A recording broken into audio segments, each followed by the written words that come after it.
a weaponization of the justice system. That's how former President Donald Trump is labeling Monday's FBI raid at Mar-a-Lago. The search reportedly related to documents Mr. Trump took with him when leaving the White House and marks an escalation in various investigations into events surrounding his presidency and its end. National security correspondent Caitlin Burke has been following this developing story and brings us more in tonight's top story. Caitlin. Matt, one day later, and here's what we know. The FBI search began Monday morning and lasted several hours. The former president was in New York City at the time, and after learning of the search, released a statement comparing the raid to Watergate. Legal experts are now calling on the Justice Department to explain the unprecedented move. The Justice Department needs to be very transparent about this. They need to release the search warrant, the supporting affidavit, so we can understand why they would engage in a raid like this. According to reports, the FBI's search warrant was related to improperly removed documents, some classified, from the White House.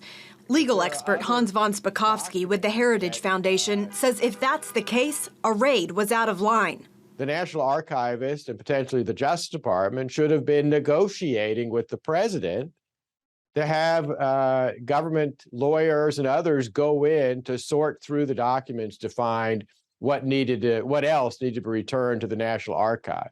In a statement, former President Trump called the search prosecutorial misconduct and a weaponization of the justice system.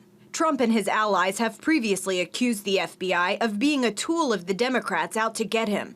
Spakovsky pointed out that back in 2016, Hillary Clinton's home was never raided when she was determined to have classified documents stored on a private email server. I mean, she even destroyed 33,000 emails because she claimed they were personal and not government, and yet the kind of actions that were taken against President Trump were not taken against her. To get a search warrant on a former president, Spakovsky says the order would have had to come from the top. There is no way that the FBI would proceed to even apply for a search warrant like this before a federal judge without getting the approval of Chris Wray, the director of the FBI, and the approval of Merrick Garland, the Attorney General. And I have a very tough time believing that they would not have informed the White House and President Joe Biden when they were taking an action like this that has never occurred in the entire history of the country. Former New York Governor Andrew Cuomo, a Democrat, also urging transparency, tweeting, quote, DOJ must immediately explain the reason for its raid, and it must be more than a search for inconsequential archives, or it will be viewed as a political tactic and undermine any future credible investigation and legitimacy of January 6 investigations. During today's White House briefing, Press Secretary Karine Jean-Pierre said President Biden was not briefed on the raid ahead of time. She stressed the Justice Department operates independently and said it would be inappropriate for the White House to comment on an ongoing investigation. No comment so far from the DOJ or FBI. Meanwhile, Republicans in Congress are calling for an investigation into both of them. Abigail, Matt? Thanks, Caitlin. Well, joining us now is Meredith McGraw, national political correspondent for Politico. Meredith, thank you so much for coming on Faith Nation tonight. Thanks for having me. I want to start by asking you, obviously there are so many unanswered questions right now about this raid, but what have you learned so far about what they were looking for? And was this about the classified material related to the National Archives case? Well, we're learning bits and pieces as the day goes on, but last night, Eric Trump appeared on Fox News, and he was the person who informed former President Trump that Mar-a-Lago was being searched by the FBI on Monday morning.